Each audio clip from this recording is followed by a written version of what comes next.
उभाटा गटाचा हा हंबरडा मोर्चा नाही तर आरडाओरडा मोर्चा आहे। उभाटा गट हे शेतकऱ्यांचे वैरी आहेत। देवाभाऊ आणि महायुती हे शेतकऱ्यांचे कैवारी आहेत, हे वारंवार सिद्ध झालंय। उभाटा गटानं सत्तेत असताना शेतकऱ्यांना दमडी देखील दिली नाहीत, त्यामुळे ते शेतकऱ्यांची वैरी आहेत। तर देवाभाऊंनी जवळपास 32,000 कोटी रुपयांचं पॅकेज शेतकऱ्यांना जाहीर केलंय आणि महायुती सरकार देवाभाऊ हे शेतकऱ्यांचे कैवारी आहेत। खरं तर उद्धवजी ठाकरे यांना मोर्चा काढण्याचा अधिकार नाही, कारण सरकारमध्ये असताना बांधावर जाऊन देखील शेतकऱ्यांना कवडी देखील तुम्ही दिली नव्हती आणि आज तुम्ही शेतकऱ्यांच्या नावाने गळा काढतायत। तुमचं शेतकऱ्यांबद्दलचं हे प्रेम म्हणजे पुतना मावशीचं प्रेम आहे, हे वारंवार सिद्ध झालंय। तुम्ही दुष्काळ दौरे करत असताना, बांधावर जात असताना काजू बदाम खात होतात आणि आज छत्रपती संभाजीनगरमध्ये तुम्ही शेतकऱ्यांच्या नावाने मोर्चा काढतायत। शेतकऱ्यांचे खरे वैरी जर कोण असतील तर ते उभाटा गट, संजय राऊत आणि उद्धवजी ठाकरे आहेत आणि शेतकऱ्यांचे कैवारी जर का कोण असतील तर ते आदरणीय देवाभाऊ, एकनाथजी शिंदे आणि अजितदादा पवार आहेत। नाही, आधी शेतकऱ्यांचं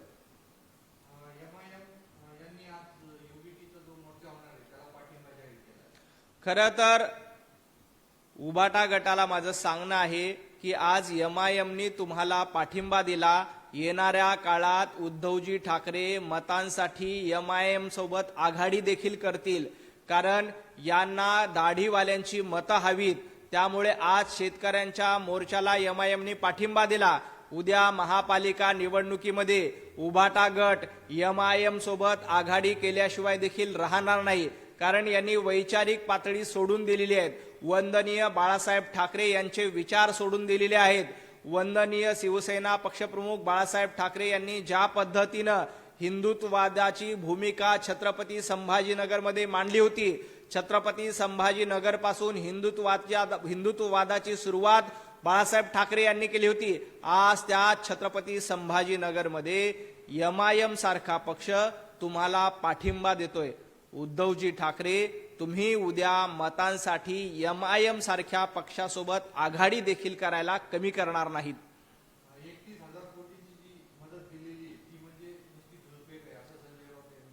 31,000 कोटीची मदत याआधी एकाही सरकारला करता आली नाही। अशा पद्धतीची संकट महाराष्ट्रावर अनेक वेळा आली होती। उद्धवजी ठाकरे मुख्यमंत्री असताना कोकणामध्ये तोक्ते वादळ आलं होतं। त्या तोक्ते वादळमध्ये शेतकऱ्यांच्या सुपाऱ्याच्या बागा, शेतकऱ्यांच्या नारळाच्या बागा, काजूच्या बागा उद्ध्वस्त झाल्या होत्या। आजपर्यंत उद्धवजी ठाकरे एवढी मोठी मदत कधीही झाली नाही। आता सरकारनं 31,000 कोटी रुपयांची मदत केली आहे। खरडून गेलेल्या जमिनीला जवळपास 3.5 लाख रुपये हेक्टरी मदत झालेली आहे। त्यामुळं ही मदत शेतकऱ्यांना दिलासा देणारी आहे, ही मदत शेतकऱ्यांना आधार देणारी आहे। तुमचं सरकार असताना कवडीचीही मदत तुम्ही दिली नव्हती। तुमचं सरकार असताना कोकणातल्या तोक्ते वादळांच्या तोंडाला पानं पुसण्याचं काम तुम्ही केलं होतं। तर देवाभाऊ हे शेतकऱ्यांच्या पाठीशी उभे आहेत। खरं तर निर्ढावलेलं कोण आहे आणि निगरगट्ट कोण आहे याचा निकाल विधानसभेला लागला। मला संजय राऊत यांना आव्हान करायचंय। संजय राऊत, तुम्ही असं म्हणतायत की अशा पद्धतीची कर्ज फेड किंवा अशा पद्धतीची मदत ही धूळफेक आहे। संजय राऊत, तुम्ही हेक्टर आणि एकर याचा फरक गुगल सर्च न करता जर का सांगितला तर मी संजय राऊत यांना 11 रुपयाचं बक्षीस देईल। यांना शेतीतलं काहीही कळत नाही। सामनामध्ये बसायचं, पगार घ्यायचा आणि शेतकऱ्यांच्या नावानं आक्रोश आपल्यालाच आहे, शेतकऱ्यांचा कळवाळा आपल्यालाच आहे, अशा पद्धतीची बतावणी करण्याचं काम संजय राऊत सातत्यानं करतायत। संजय राऊत यांना शेतीतलं काहीही कळत नाही। संजय राऊत यांनी गुगल सर्च न करता हेक्टर आणि एकर यामधला जर का फरक सांगितला तर मी संजय राऊत यांना 11 रुपयाचं बक्षीस द्यायला तयार आहेत। देवाभाऊ यांनी अतिशय चांगल्या पद्धतीचं पॅकेज, अतिशय चांगल्या पद्धतीची मदत शेतकऱ्यांना दिलेली आहे। ही देवाभाऊंनी दिलेली मदत तुम्हाला कळणार नाही, कारण तुम्हाला समजणार नाही. तुमच्यामध्ये दानत नाहीये. तुम्ही मंत्री असताना, तुमचे नेते मुख्यमंत्री असताना तुम्ही शेतकऱ्यांना दमडी दिली नाही. तुम्ही अशा पद्धतीचं एकही पॅकेज शेतकऱ्यांसाठी दिले नाही. त्यामुळं देवाभाऊंनी दिलेलं पॅकेज तुम्हाला कळणार नाही. संजय राऊत, जनता तुमच्या छाताडावर बसलेली आहे. जनतेनं तुमच्या छाताडावर नृत्य केलंय आणि विधानसभेला तुमच्या निवडणुकीमध्ये, विधानसभेच्या आखाड्यामध्ये जनता तुमच्या छाताडावर नाचली आणि तुमचा पराभव केला. हे वास्तव स्वीकारा. आता देखील स्थानिक स्वराज्य संस्थांच्या निवडणुकीत, महापालिकेच्या निवडणुकीत जनता अशाच पद्धतीनं तुमच्या छाताडावर नाचल्याशिवाय राहणार नाही. कारण तुम्ही स्थगिती सरकार होतात, तुम्ही वसुली सरकार होतात, तुम्ही वसुली करण्याचं पाप केलं होतं.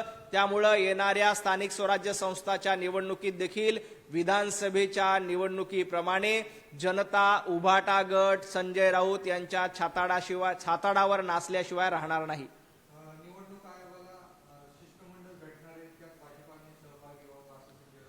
खरं तर संजय राऊत यांनी निवडणूक आयोगाबद्दल बोलूच नाही. कालपर्यंत निवडणूक आयोग संजय राऊत यांना अस्पृश्य होता. निवडणूक आयोगावर हे शंका घेत होते आणि आता ते निवडणूक आयोगाला भेट द्यायला जात असतील तर मी त्यांचं अभिनंदन करतो. फक्त महापालिकेचे निकाल लागल्यानंतर निवडणूक आयोगाच्या नावाने खडे फोडण्याचं काम करू नका. महापालिकेला, महायुतीला बहुमत आल्यानंतर निवडणूक आयोगाच्या नावानं बोटं मोडण्याचं काम करू नका. खरं तर लोकशाही वाचवण्याच्या गप्पा संजय राऊत यांनी करू नये. आधी आपला उरला सुरला पक्ष वाचवण्यासाठी प्रयत्न करावे.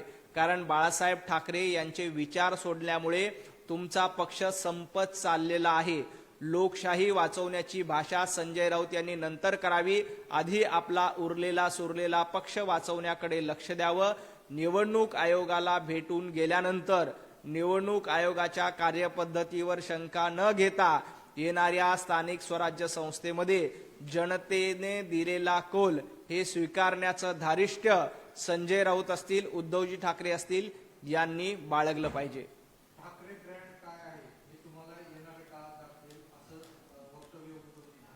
उद्धवजी ठाकरे यांनी काल बेस्ट कामगारांचा मेळावा घेतला आणि बेस्ट कामगार मेळाव्यामध्ये ते म्हणतायत की ठाकरे ब्रँड काय आहे हे तुम्हाला कळेल. खरं तर उद्धवजी ठाकरे, आमचे प्रसाद लाड आणि प्रवीणजी दरेकर या दोघांनीच बेस्टच्या निवडणुकीमध्ये तुम्हाला तुमची जागा दाखवून दिलीये. डरना जरुरी है, यह डर जरुरी है. आमचे प्रसाद लाड आणि प्रवीण दरेकर यांनी जे संघटन बांधलंय त्या जोरावर, आमचे शशांकराव यांच्या जोरावर आम्ही बेस्टच्या निवडणुकीत तुमच्या ब्रँडचा बँड वाजवलेला आहे. त्यामुळे तुम्ही यांना घाबरून बेस्ट कामगारांचा मेळावा घेणार असाल तर यह डर जरुरी है, डरना जरुरी है. अशाच पद्धतीनं तुम्ही कामगारांची फसवणूक केली. तुम्ही सत्तेत असताना, मुंबई महापालिकेमध्ये 25 वर्ष राज्यकारभार करत असताना तुम्ही कामगारांची पिळवणूक केली. बेस्ट कामगाराला देशोधडीला लावलंय आणि आता तुम्हाला या कामगारांचा पुळका आलेला आहे आणि तुम्ही काय म्हणतायत की आमचा ब्रँड काय आहे हे दाखवून देऊ. अहो, तुमच्या ब्रँडचा बँड वाजवण्याचं काम जनतेनं विधानसभेच्या निवडणुकीत केलं. तुमच्या ब्रँडचा बँड वाजवण्याचं काम जनतेनं बेस्टच्या निवडणुकीत केलं आणि उरला सुरल्या ब्रँडचा बँड वाजवण्याचं काम मुंबई महापालिका निवडणुकीत सर्वसामान्य मुंबईकर करतील आणि देवाभाऊंच्या नेतृत्वातील महायुती सरकार निश्चितपणे विजयी होईल हे मी तुम्हाला आज सांगतो.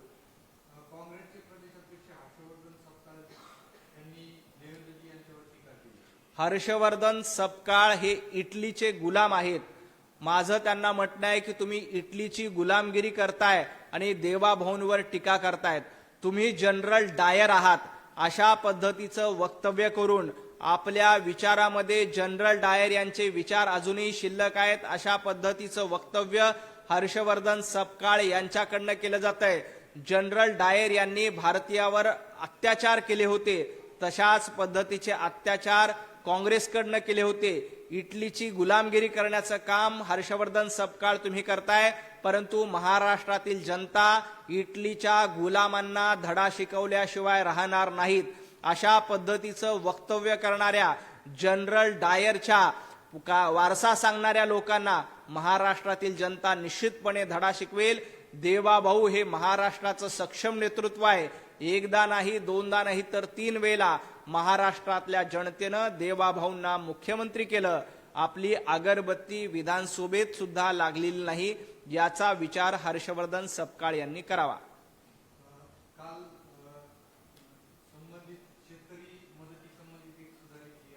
खरं तर देवाभाऊंच्या नेतृत्वात जवळपास 251 तालुक्यांना याआधी मदत घोषित झाली होती आणि त्याच्यामध्ये काही जिल्हे, काही तालुके राहिले होते. ही बाब मुख्यमंत्री आदरणीय देवेंद्रजी फडणवीस यांना लक्षात आणून दिली. त्यामध्ये माझा नांदेड जिल्हा देखील होता आणि त्यानंतर तातडीनं आदरणीय देवाभाऊ यांनी काल सुधारित GR काढून जवळपास 282 मंडळांना मदत देण्याचं आश्वासन दिलंय. त्या संदर्भातला GR देखील निघालाय. मराठवाड्यामध्ये मोठ्या प्रमाणात संकट आलं होतं आणि यातून काही तालुके राहिले होते. ही बाब माझे मित्र प्रकाशजी गाडे असतील आणि इतर काही लोकांनी आदरणीय मुख्यमंत्री देवाभाऊ यांच्या निदर्शनास आणून दिली. मुख्यमंत्री देवाभाऊ यांनी तातडीनं त्याबद्दल पावलं उचलली आणि आज अशा पद्धतीचा सुधारित GR निघाला. या GR मुळे आमच्या मराठवाड्यातील शेतकऱ्यांना, माझ्या गावातील शेतकऱ्यांना सुद्धा त्याचा फायदा होणार आहे. नांदेड जिल्ह्यातील शेतकरी असतील, हिंगोली जिल्ह्यातील शेतकरी असतील किंवा इतर मराठवाड्यातील शेतकरी असतील, या सर्वांना निश्चितपणे फायदा होणार आहे. शेतकऱ्यांच्या सोबत असणारे हे सरकार आहे, शेतकऱ्यांच्या पाठीशी असणारं शेतकरी आहे आणि शेतकऱ्यांना आधार देणारे हे सरकार आहे.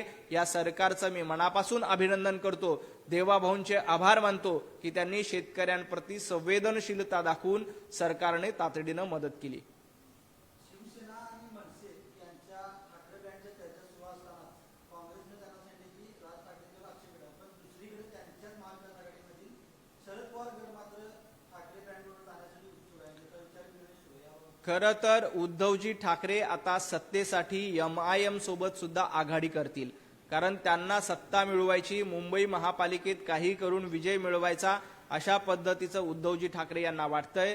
त्यामुळं ते अबू आझमी यांच्या समाजवादी पार्टीसोबत युती करतील, MIM सोबत आघाडी करतील. एवढंच काय, पाकिस्तानचा एखादा पक्ष येऊन इथं काही लांगुलचालन करणार असतील तर पाकिस्तानच्या एखाद्या पक्षासोबत आघाडी करायला देखील उद्धवजी ठाकरे कमी करणार नाहीत.